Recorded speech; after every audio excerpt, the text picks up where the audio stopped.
Hello friends, ज्ञान मंत्र में आप सबका स्वागत है। आज हम न्यू टॉपिक कर रहे हैं, लर्निंग, सीखना या अधिगम। अब ये टॉपिक बहुत इम्पॉर्टेंट है, ये सभी टीचिंग से रिलेटेड एग्ज़ाम में ज़रूर आता है। इस टॉपिक में आपका आता है थॉर्नडाइक का सीखने का नियम, लर्निंग के नियम आते हैं जो हर बार एग्ज़ाम में 3 क्वेश्चन इसमें से ज़रूर आते हैं टीचिंग में। तो इसको आप अच्छे से समझिए और अच्छे से याद कर लीजिए ताकि एग्ज़ाम में जब भी आए आप इसे अच्छे से कर सकें। अब हम टॉपिक पे आते हैं। ये है हमारा लर्निंग मीन्स सीखना। अब हम सभी जानते हैं कि सीखना तो लाइफ टाइम चलता ही रहता है। आप हर समय कुछ ना कुछ सीख रहे होते हैं, चाहे आप दुनिया के किसी भी कोने में हो, सीखना कभी भी ख़त्म नहीं होता। सीखने से ही हमारे व्यवहार में परिवर्तन आता है, हम चीज़ों को समझना शुरू करते हैं। बच्चा पैदा होने से लेकर बुढ़ापे तक, जब तक वो मरता नहीं तब तक कुछ ना कुछ सीखता रहता है। तो वही है हमारा सीखना, अधिगम या लर्निंग।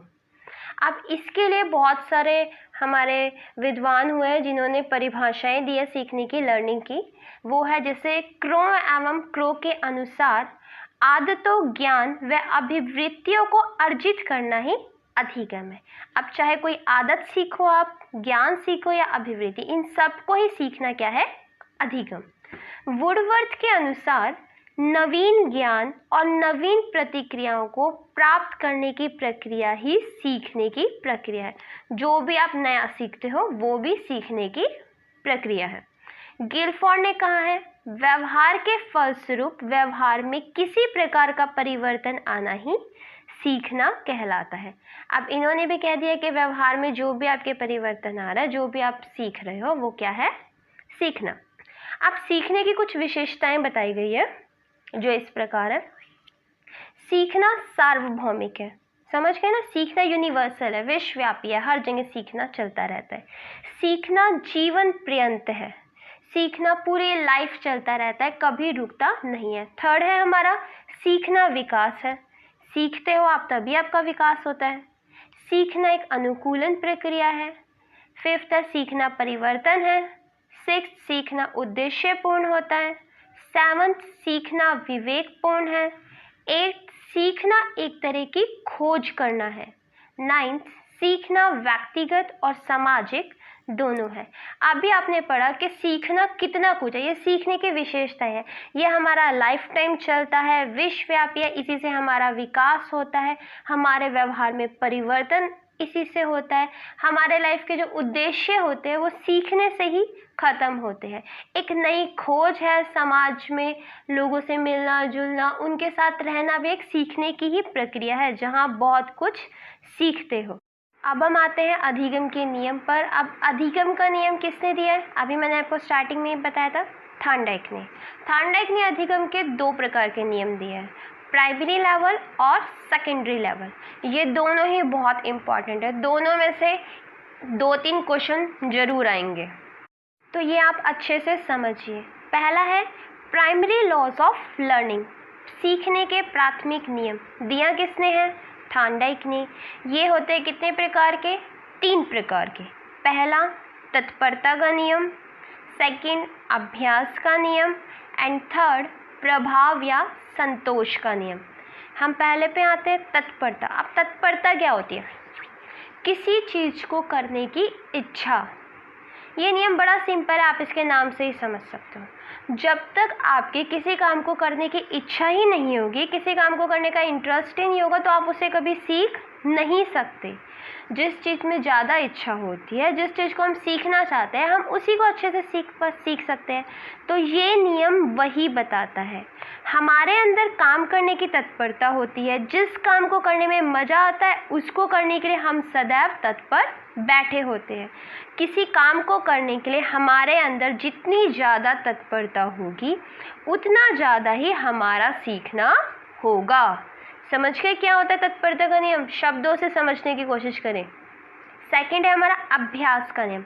अब अभ्यास नाम से ही पता चल रहा है, अब जितनी उसकी प्रैक्टिस करोगे, जितना प्रैक्टिस कर करके कोशिश करोगे करने की, उतना ही अच्छी तरीके से आप उसे याद रख पाओगे, सीख पाओगे। ये नियम भी हमें वही बताता है। किसी काम को लेकर हम जितना भी उसका अभ्यास करते हैं उतना ही ज़्यादा हम सीखते हैं। बार बार अनुक्रिया करने से हम उस काम में महारत हासिल कर लेते हैं।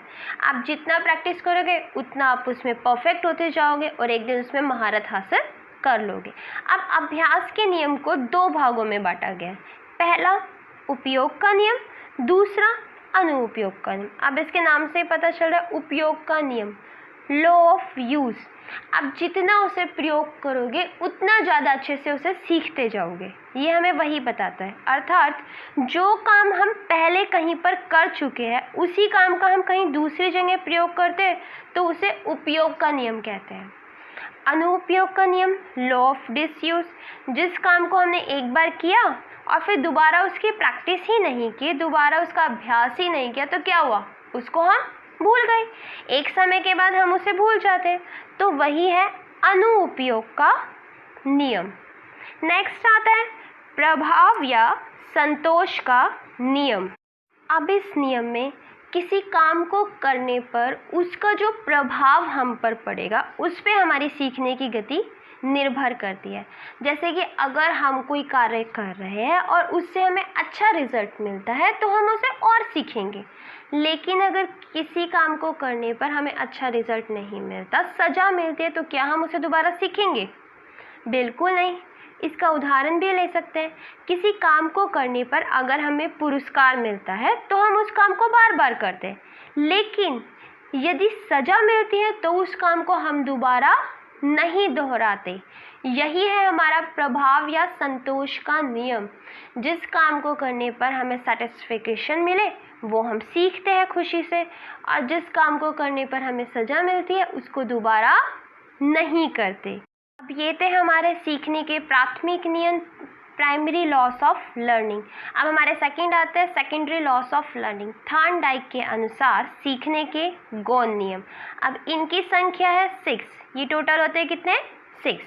कौन कौन से देखिए, अभिवृत्ति का नियम, आंशिक क्रिया का नियम, बहुप्रतिक्रिया का नियम, आत्मीयकरण का नियम, सहचर्यात्मक स्थानांतरण का नियम और अनुरूपता के नियम। है हमारा अभिवृत्ति का नियम। किसी भी काम को करने के लिए जितनी हमारी धनात्मक अभिवृत्ति होगी, हम किसी भी काम को करने के लिए जितने ज़्यादा पॉजिटिव रहेंगे, कि जितना दिल से करेंगे उतना ज़्यादा अच्छा करेंगे और उतना जल्दी ही हम उस कार्य को सीखते हैं। अगर हमारी अभिवृत्ति काम को करने में नहीं होगी तो हम उस काम में गलतियां जरूर करेंगे। ये नियम जो है इसी पे डिपेंड करता है, आपकी अभिवृत्ति, आप किसी काम को करने के लिए कितने धनात्मक है, कितना पॉजिटिव फील करते हैं। सेकंड आता है आंशिक क्रिया का नाम। आंशिक क्रिया अर्थात छोटे छोटे भागों में बांटना। आंशिक का अर्थ ही होता है छोटा भाग। अतः जब हम किसी काम को छोटे छोटे भागों में बांट कर करते हैं तो हमारा अधिगम ज़्यादा प्रभावशाली होता है। उदाहरणार्थ, अगर हम किसी कविता को छोटे छोटे हिस्सों में बांट कर याद करेंगे तो जल्दी याद होगी, और जब इकट्ठा पढ़ के करोगे तो बहुत मुश्किल हो जाएगा उसे याद करना।